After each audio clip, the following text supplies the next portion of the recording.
கச்சத்தீவு அருகே மீன்பிடித்துக் கொண்டிருந்த காரைக்கால் மீனவர்கள் 13 பேரை துப்பாக்கிச்சூடு நடத்தி கைது செய்துள்ள இலங்கை கடற்படையினர் விசைப்படகு ஒன்றையும் பறிமுதல் செய்துள்ளனர்.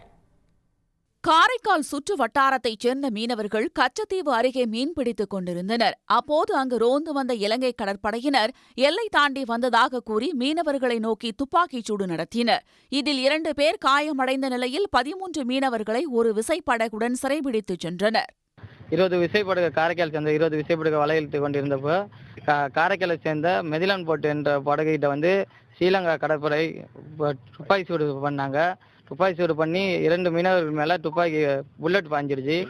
பாயவும் நாங்கள் 20 விசைப்படகும் வலையை வெட்டி விட்டு ஓடியாந்துட்டோம். அந்த கோடியார்கிட்ட இழுத்துருந்தப்ப மெதிலன் என்ற போட்டில் மட்டும் 2 நேவி ஏறிட்டாங்க. ஏறி 2 பேருக்கு புல்லட் பாஞ்சவும் எல்லாரையும் இழுத்துட்டு போயிட்டாங்க. கைது செய்யப்பட்டவர்கள் இலங்கை கடற்படை முகாமில் அவர்கள் தங்க வைக்கப்பட்டு பின்னர் நீதிமன்றத்தில் ஆஜர்படுத்தி சிறையில் அடைக்கப்பட உள்ளனர். ராமேஸ்வரத்தைச் சேர்ந்த 34 மீனவர்களை நேற்று முன்தினம் கைது செய்த இலங்கை கடற்படையினர் 3 விசைப்படகுகளை பறிமுதல் செய்தனர். அவர்களை விடுவிக்க கோரி ராமேஸ்வரம் மீனவர்கள் நேற்று ஒருநாள் அடையாள வேலை நிறுத்தத்தில் ஈடுபட்டனர்.